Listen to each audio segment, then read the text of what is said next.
50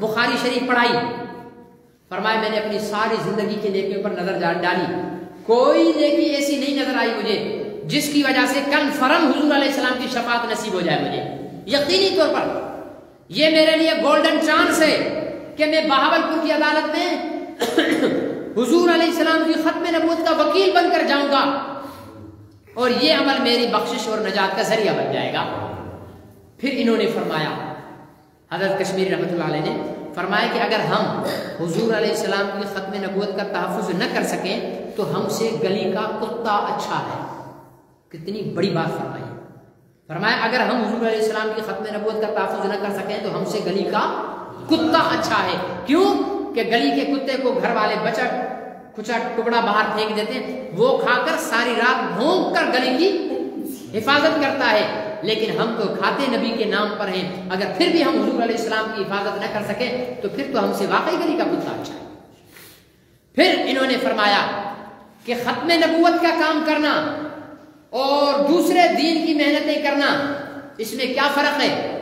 دین کی محنتیں، تبلیغی جماعت ایک بہت بڑا کام ہے، دین کی محنتیں، جمعیت علماء اسلام ایک بہت بڑا کام ہے، سیاست میں علماء اکرام کام کر رہے ہیں، ٹھیک ہے نا، اور اسی طرح خانقاہوں میں اللہ اللہ کرا رہے ہیں بہت بڑے بڑے بزرگان دین، ٹھیک ہے نا، مدارس یہ دین کا کام ہے، مساجد بنانا یہ دین کا کام ہے، جہاد کرنا یہ دین کا کام ہے۔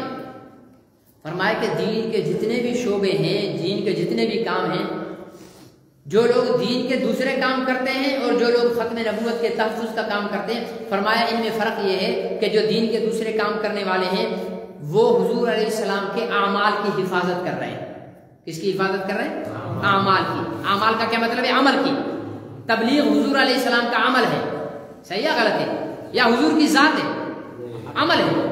نماز حضور کا عمل ہے، جہاد حضور کا عمل ہے، زکوٰۃ حضور کا عمل ہے، تبلیغ حضور کا عمل ہے، سیاست کرنا حضور کا عمل ہے، مدرسہ پڑھانا حضور کا عمل ہے، مسجد میں نماز پڑھانا حضور کا عمل ہے۔ جو تبلیغ کر رہا ہے وہ حضور کے عمل تبلیغ کی حفاظت کر رہا ہے، جو روزہ رکھ رہا ہے وہ عمل روزہ کی حفاظت کر رہا ہے، جو جہاد کر رہا ہے وہ عمل جہاد کی حفاظت کر رہا ہے، جو اللہ اللہ کرا رہا ہے وہ عمل ذکر کی حفاظت کر رہا ہے، جو مدرسہ پڑھا رہا ہے وہ عمل مدرسہ کی حفاظت کر رہا ہے۔ لیکن فرمایا جو ختم نبوت کا کام کرنے والے لوگ ہیں یہ حضور علیہ السلام کی ذات کی حفاظت کرنے والے لوگ ہیں۔ اور ذات پہلے ہوتی ہے یا عمل پہلے ہوتا ہے؟ ذات پہلے ہوتی ہے نا، ذات ہوگی تو عمل ہوگا نا، ذات نہیں ہو تو عمل بھی نہیں ہوگا۔ اس لیے دین بچانا ہے تو نبی کی ختم نبوت کو پہلے بچانا ہوگا۔ نبی کی ختم نبوت نہیں بچے گی تو مدرسہ نہیں بچے گا، ختم نبوت محفوظ نہیں ہوگی، مسجد محفوظ نہیں ہوگی، ختم نبوت محفوظ نہیں ہوگی، روزہ حج زکوٰۃ جہاد تبلیغ محفوظ نہیں ہوگا، ختم نبوت محفوظ نہیں ہوگی، اولیاء اللہ محفوظ نہیں ہوں گے، ختم نبوت محفوظ نہیں ہوگی تو صحابہ محفوظ نہیں ہوں گے، ختم نبوت محفوظ نہیں ہوگی تو اہل بیت بھی محفوظ نہیں ہوں گے، ختم نبوت محفوظ نہیں ہوگی تو مکہ اور مدینہ بھی محفوظ نہیں ہوگا۔ اس لیے کہ ان ساری چیزوں کو عزت حضور علیہ السلام کی جوتیوں کے صدقے میں ملی ہے یا اپنی طرف سے مل گئی ہے۔ مکے سے زیادہ چمکدار روشنیاں تو شاید نیو یارک میں ہوں، لیکن کسی غریب مسلمان کے پاس اگر 4-5 لاکھ روپے آ جائیں، اس سے پوچھو گے نیو یارک جائے گا یا مکے جائے گا، وہ بولے گا بھائی میں تو مکے جاؤں گا۔ اسے کہو لندن جائے گا یا مدینہ جائے گا، بولے گا لندن جائے بھاڑ میں تو مدینہ جاؤں گا۔ ایسا ہے یا نہیں ہے؟ کسی غریب کے پاس تھوڑا کیوں؟ مکے اور مدینے سے ترقی میں تو دوسرے شہر بڑے ہوں گے، لیکن مسلمان کا دل مدینے میں اٹکا ہوا ہے، مسلمان کا دل مکے میں اٹکا ہوا ہے۔ کیوں؟ اس لیے کہ مکہ میں میرے نبی پیدا ہوئے اور مدینہ میں میرے نبی کا روزہ ہے۔ دنیا میں اور بھی بڑے شہر ہیں لیکن کسی شہر سے محبت کرتے ہو؟ آپ پیدا ٹنڈو آدم میں ہوئے ہو، ہاں، آپ کو کوئی آدمی کہے بھائی تمہیں 1 ایکڑ زمین ٹنڈو آدم میں دوں گا، لیکن اگر چاہو تو 1 پلاٹ مدینے میں دے دوں گا، تو آپ کیا لوگے؟ ایکڑ نہیں لوگے، 5 ایکڑ دے دیں پھر، اچھا 10 دے دیں، نہیں، کیوں؟ حالانکہ پیدا ہم یہاں ہوئے، فطری طور پر انسان کو جہاں پیدا ہوتا ہے وہاں شہر سے محبت ہوتی ہے، لیکن اس شہر سے بھی زیادہ محبت کس سے ہوتی ہے؟ اپنے نبی کے شہر سے ہوتی ہے، ٹھیک ہے نا. یہ مدینہ منورہ اور مکہ معظمہ یہ حضور علیہ السلام کی نسبت. ابو بکر کون ہے؟ جب پیغمبر پر کلمہ پڑا تب صدیق اکبر بنانا. عمر کون ہے؟ جب کلمہ پڑا قدموں میں آیا تو فاروق اعظم بنانا. عثمان کون ہے؟ جب کلمے پڑھ کر قدموں میں آئے تو ذوالنورین بنے نا. علی کون ہے؟ جب کلمہ پڑھ کر قدموں میں آیا تو حیدر کرار بنانا. فاطمہ کون ہے؟ کلمہ پڑھ کر قدموں میں آئی تب جنت کی عورتوں کی سردار بنی نا. حسن و حسین کون ہے؟ کلمہ پڑھا نانا کے کندھوں پر جھولے کھائے تب جنت کے شہیدوں کے جوانوں کے سردار بنے نا. حمزہ کون ہے؟ دوسرے نبیوں کے بھی چچا ہیں لیکن الحمزہ اسد اللہ و اسد رسول کہ حمزہ اللہ کا بھی شعر ہے اللہ کے رسول کا بھی شعر ہے. یہ سید الشہداء شہیدوں کا سردار ہے. کیوں کہا؟ اپنے بھتیجے پر کلمہ پڑھ کر اس کے قدموں میں آیا تو یہ اعزاز ملا. دنیا کی جتنی عزتیں ہیں پیغمبر کی جوتی کے تلوے کے نیچے ہیں، اس سے اوپر کچھ نہیں ہے. تو ہماری ذمہ داری ہے کہ ہم حضور علیہ السلام کی ختم نبوت کا تحفظ کریں. کرنا چاہیے یا نہیں؟ انشاءاللہ سب کی مریل شریعل آ رہی ہے. یا تو میری بات سمجھے نہیں ہو، مولوی صاحب نے ساری رات تقریر کی یوسف زلیخا کی، یوسف زلیخا، یہ یوسف زلیخا. شام صبح جب دعا ہوا ہو گئی فجر کی نماز کے بعد ایک آدمی بیٹھا، حضرت یہ تو بتائیے کہ زلیخا مرد تھا یا عورت تھی؟ ساری رات متھا لگایا مرد تھا. بھائی اتنا تو سمجھے ہو کہ ہمارے اوپر حضور علیہ السلام کا حق ہے یا نہیں ہے یا نہیں؟ کوئی حضور علیہ السلام کی ختم نبوت کا مقابلہ کرے تو ہمیں حضور علیہ السلام کی ختم نبوت کی حفاظت کرنی چاہیے یا نہیں؟ اسی مقصد کے لیے عالمی مجلس تحفظ ختم نبوت جس جماعت کی بنیاد امیر شریعت سید عطا اللہ شاہ بخاری رحمۃ اللہ علیہ نے رکھی تھی، وہ قاضی احسان احمد شجابادی، حضرت مولانا محمد یوسف بنوری، حضرت مولانا محمد علی جالندری، حضرت خواجہ خان محمد، ان حضرات کی عمارت سے ہوتی ہوتی آج ہمارے امیر مرکزیہ حضرت مولانا پیر طریقت خواجہ حافظ ناصر الدین خاکوانی دامت برکات العالیہ ہمارے امیر مرکزیہ ہیں، اور ہمارے ناظم اعلیٰ حضرت مولانا عزیز الرحمان جالندری دامت برکات العالیہ ہیں. ان کی قیادت اور سیادت میں عالمی مجلس تحفظ ختم نبوت پوری دنیا میں قادیانیوں کا مقابلہ کر رہی ہے، جو حضور علیہ السلام کے حق کے لیے لڑ رہی ہے. آپ راجپوت ہوں گے تو راجپوتوں کی حق والی جماعت میں جائیں گے، آپ سندھی ہوں گے تو سندھی حقوق کی جماعت میں جائیں گے، آپ مہاجر ہوں گے مہاجروں کے حقوق کے لیے لڑیں گے. لیکن یاد رکھو کوئی بھی قوم تمہیں قبر میں نہیں بچا سکتی، کوئی بھی قوم تمہیں میدان حشر میں نہیں بچا سکتی. کتنا بھی سندھیوں کے لیے لڑ لو کوئی سندھی کام نہیں آئے گا، کتنے بھی مہاجروں کے لیے لڑ لو کوئی مہاجر کام نہیں آئے گا. آؤ میں اس نبی کی دعوت دیتا ہوں جو قبر میں بھی ہمیں کام آئے گا، جو میدان حشر میں بھی ہمیں حوض کوثر سے پیالہ پلائے گا. اس کے لیے کچھ کرنا چاہیے. اس عالمی مجلس تحفظ ختم نبوت کی 3 سالہ آئندہ 3 سال کے لیے رکنیت سازی چل رہی ہے. یہ غالباً 4تھا پروگرام ہے. مختلف مساجد میں ہم پروگرام رکھ رہے ہیں 2 دعوتیں لے کر. ایک تو یہ کہ آپ عالمی مجلس تحفظ ختم نبوت کے ممبر بنیں گے. بندوق نہیں دوں گا یار، میرا وعدہ ہے بندوق نہیں دوں گا. بنیں گے؟ ڈرو نہیں، ٹھیک ہے نا. ہم آپ سے انشاءاللہ کہلوا کر کوئی بندوق شندوق، حالانکہ بندوق دے کر لوگوں کو مروانا آسان ہے، ہم لوگوں کو مروانے والے نہیں ہیں. ہم حضور علیہ السلام کی عزت اور ناموس کا تحفظ کرنے والے ہیں، پاکستان کے آئین اور قانون کے دائرے کے اندر رہ کر. ٹھیک ہے. ایک 3 سال کی فیس ہے صرف 10 روپے. مقصد پیسہ لینا نہیں ہے، اس لیے معمولی فیس رکھی ہے. اگر ہم 100 روپیہ رکھتے تو کوئی غریب ایسا بھی ہوتا ہے جس کا جو کماتا ہی 100 روپیہ ہوگا وہ کیا ممبر بنے گا. ٹھیک ہے نا جی. تو 10 روپے بزرگوں نے فیس رکھی ہے 3 سال کی. ہم رکنیت فارم لے کر آئے ہیں. دعا کے بعد ہر ایک جو اپنے آپ کو کہتا ہے کہ مجھے حضور علیہ السلام کے لیے کام کرنا چاہیے، دیوبندیت کے لیے نہیں، بریلویت کے لیے نہیں، اہل حدیثیت کے لیے نہیں، پیغمبر کی ذات کے لیے، پیغمبر کی ختم نبوت کے لیے، جو بھی ہر وہ شخص جو 15 سال کی عمر سے زیادہ کا ہے وہ ختم نبوت کا ممبر بن سکتا ہے. آپ اس کے ممبر بنیں. کرنا کیا ہے ممبر بننے کے بعد؟ کرنا یہ ہے ابتدائی کے اوپر کیا کرنا ہے، 1 ہفتے میں 1 گھنٹہ آپ کو ختم نبوت کے لیے دینا ہوگا. کتنا گھنٹہ؟ 1 ہفتے میں پتہ ہے کتنے گھنٹے ہوتے ہیں؟ 172 گھنٹے ہوتے ہیں. کتنے؟ 172 گھنٹوں میں سے 171 گھنٹے آپ اپنے لیے لگائیں، 1 گھنٹہ حضور علیہ السلام کے لیے، جس نے آپ کے لیے پیٹوں پر پتھر باندھے تھے، جس نے آپ کے لیے پتھر کھا کر بھی دعائیں دی تھی، جس نے 3 سال شاہ ابی طالب میں فاقوں میں زندگی گزار کر بھی آپ کو دعائیں دی تھی، اس نبی کے لیے ہفتے میں 1 گھنٹہ دو گے؟ کیا کرنا اس 1 گھنٹے کے اندر؟ اپنے محلے میں جمعہ پڑھو، جمعہ پڑھ کے کھانا شانا کھا کے 3 بجے ختم نبوت کے مرکز جامع مسجد میں پہنچ جاؤ۔ 3 بجے سے 4 بجے تک وہاں مشورہ ہوتا ہے، جو ہے وہ میٹنگ ہوتی ہے، اجلاس ہوتا ہے، ختم نبوت کے کام کو کس طرح کرنا ہے، کس طرح کہاں کہاں اس چیز کی ضرورت ہے، کہاں کوئی قادیانی ہے، کوئی ہمارے جان پہچان والے ایسے دوسرے شہروں میں ہیں جو جہاں قادیانی رہتے ہیں، ہم ان کو خبردار کریں، وہ وہاں پر قادیانی کے خلاف کام کریں۔ یہ ہمارا کام ہے، کریں گے؟ مشکلیں آسان ہیں، آسان ہے تو پھر کریں گے۔ دوسری دعوت آپ کو یہ دینی ہے کہ ہر سال عالمی مجلس تحفظ ختم نبوت کے زیر اہتمام ختم نبوت کانفرنس ہوتی ہے جناح روڈ پر۔ اس سال 40ویں سالانہ ختم نبوت کانفرنس انشاءاللہ العزیز 25 فروری آج کیا تاریخ ہے؟ 25، ٹھیک ہے نا، 25 تاریخ ہے، تو 25 سے 25 1 مہینہ پورا ہے آپ کے پاس، اس کی دعوت چلائیں۔ 25 تاریخ کو انشاءاللہ العزیز ختم نبوت کانفرنس ہو رہی ہے جامع مسجد ختم نبوت کے اندر، صبح 10 بجے سے لے کر رات دیر تک۔ اپنی بیماری کے لیے بھی تو دکان بند کرتے ہو نا، بیگم صاحبہ بیمار ہو جائے تو ٹھیلا روک لیتے ہو نا، ہاں، ابا جی بیمار ہو جائیں تو ڈیوٹی پر نہیں جاتے ہو نا۔ جب ابا کے لیے بھی ڈیوٹی چھوڑ سکتے ہو، اماں کے لیے بھی دکان چھوڑ سکتے ہو، اور بیگم صاحبہ کے لیے بھی دہاڑی چھوڑ سکتے ہو، تو سال میں 1 دہاڑی اپنے نبی کے لیے بھی چھوڑ دو۔ چھوڑو گے؟ 25 فروری کو آج سے عہد کر لو کہ 25 فروری کو میں نے کام پہ نہیں جانا، میں نے دکان نہیں کھولنی، میں نے ٹھیلا نہیں لگانا، میں نے مزدوری پہ نہیں جانا۔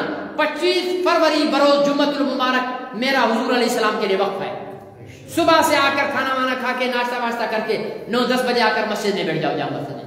پورا دن کانفرنس ہوگی، علماء کے بیانات ہوں گے، رات کو بھی علماء اکرام کے بیانات ہوں گے۔ جب دعا ہو اس کے بعد آپ حضرات دعا سے فارغ ہو کر پھر اپنے گھروں کی طرف آئیں۔ سال میں 1 موقع آتا ہے، اس 1 موقع میں بھی اگر ہم کہیں گے یار یہ کام نپٹا لوں، یہ کام، سارے کام پوری زندگی کرتے رہو، کانفرنس والا 1 دن حضور علیہ السلام کے لیے وقف کر دو۔ اور دوسرا، اس کانفرنس کے دعا کرو اللہ تعالیٰ قبول فرمائے اور اللہ تعالیٰ اس کے تمام ضروریات کو پورا فرمائے۔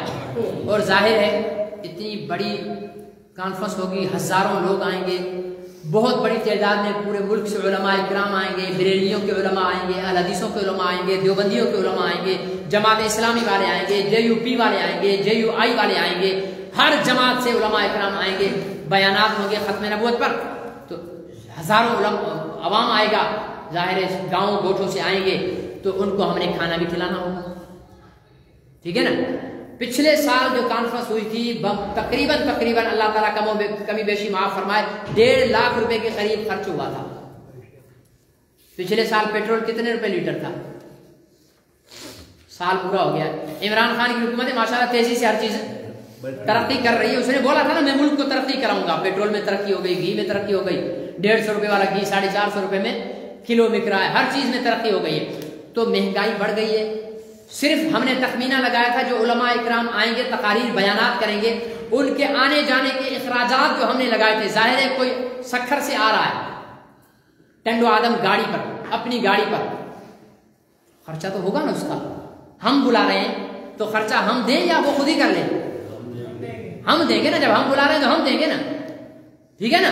کوئی کراچی سے آ رہا ہے، کوئی ملتان سے آ رہا ہے، سفر کر کے، صرف علماء اکرام کے اخراجات جو تھے تقریباً بھی 80-85 ہزار روپے کے قریب پہنچے، جا کر 1.25 لاکھ روپیہ، اور باقی پھر کھانا۔ یہ تو شکر ہے کہ اس دفعہ جماعت نے مشورہ کر لیا کہ بھائی ساتھیوں نے مشورہ کیا کہ مسجد میں کریں گے، اور ویسے اچھا کام مسجد میں ہی ہونا چاہیے، ٹھیک ہے نا۔ سب سے بڑا عبادت ہے حضور علیہ السلام کی ختم نبوت کا تحفظ، تو مسجد میں ہونا چاہیے، تو اسٹیج، لائٹنگ، یہ سارا خرچہ بچ گیا۔ باقی جو ہے اتنے لوگ آئیں گے ان کو کھانا کھلانا ہوگا، 15-20 دیگیں، ایک دیگ کتنے کی بن رہی ہے آج کل؟ 3000 کی۔ گوشت والی چھوڑو، اقبال بھائی گوشت والی کھلانا چاہتے ہیں تو 6000 روپے بتا رہے ہیں، کوئی بالکل سادی کھلانا چاہتا ہے تو 3000 بتا رہا ہے، جو درمیانی کھلانا چاہتا ہے تو وہ 4000 بتا رہا ہے۔ ہم 6,000 بھی نہیں لیتے, 3,000 بھی نہیں لیتے, 4,000 روپے لگائیں تو 10 دیگوں کے کتنے ہوں گے؟ 40,000, اور 20 دیگوں کے 80,000 روپیہ صرف عوام کے کھانے کا. اب علماء اکرام کو کھانا کھلایا جائے گا, پورے شہر کے علماء آئیں گے, گرد و نواح کے علماء. ایک تو وہ علماء ہیں جو بیانات کریں گے, ایک وہ علماء ہیں جو شرکت کرنے کے لیے تشریف لائیں گے. 200 کے قریب علماء اکرام, ان کو کھانا کھلایا جائے گا, ان کے اخراجات الگ ہیں. آسان طریقہ ہے. آپ اپنے ماں باپ کے لیے صدقہ خیرات کرتے ہو نا, بھائی آج فلانے کی خیرات ہے, آج فلانے کی خیرات ہے, کس کو بلاتے ہو؟ میرے کو بلاؤ گے, میں ویسے ہی گھر میں روٹی کھاتا ہوں. کسی چودھری کو بلاؤ گے, وہ ویسے ہی روٹی کھاتا ہے. آپ یہ خیرات کے پیسے جمع کرو, 25-24 تاریخ کو آپ حافظ طارق صاحب کو کہو کہ حضرت میں نے یہ پیسے اپنے ابا کی خیرات کرنی تھی, ایک دیگ میری طرف سے کانفرنس کے آنے والے مہمانوں کے لیے, میری طرف سے, یہ میرے دادا کی طرف سے ایک دیگ مہمانوں کے لیے. آسان کام ہے بھائی, ثواب کا ثواب مل جائے گا اور ختم نبوت میں حصہ بھی بن جائے گا. اور بالکل ہی جو میرے سے بھی زیادہ شوم ہے, کنجوس ہے, تو اس کے لیے آسان سا راستہ ہے, ٹھیک ہے نا. آج کل ماوے گٹکے کا دور ہے, یہ تو صحت کے لیے بہت اچھا ہے نا, ماوا وغیرہ کھانا بہت اچھا ہے نا, تکڑا طاقتور ہو جاتے ہیں نا. تو یہ نقصان دہ ہے, زہر ہے. کتنے کی پوڑی آتی ہے؟ اللہ اکبر. ایک موالی کتنی پوڑیاں کھا جاتا ہے؟ 10-15. چلو 5 لگا لو, 50 کی پوڑی ہے تو 5 پوڑیوں کے کتنے ہو جائیں گے؟ 250 روپے. ہم اسے کہتے ہیں بھائی تو گٹکا نہیں کھا, 250 روپے میں سے 200 روپے کے تو بادام لے کر کھا لے. 100 روپیہ روزانہ حضور علیہ السلام کے ختم نبوت کے لیے جمع کرنا شروع کر دے. 50 روپیہ روزانہ حضور علیہ السلام کے ختم نبوت کے لیے جمع کر. ہماری قوم بہت کنجوس ہے. میرا اسکول ہے نا, تو وہاں پر لوگ آتے ہیں, مولوی صاحب کتنی فیس ہے بھائی؟ 300 روپے. یہ تو بہت زیادہ ہے. میں نے بولا تیرا دوسرا بچہ کہاں پڑھتا ہے؟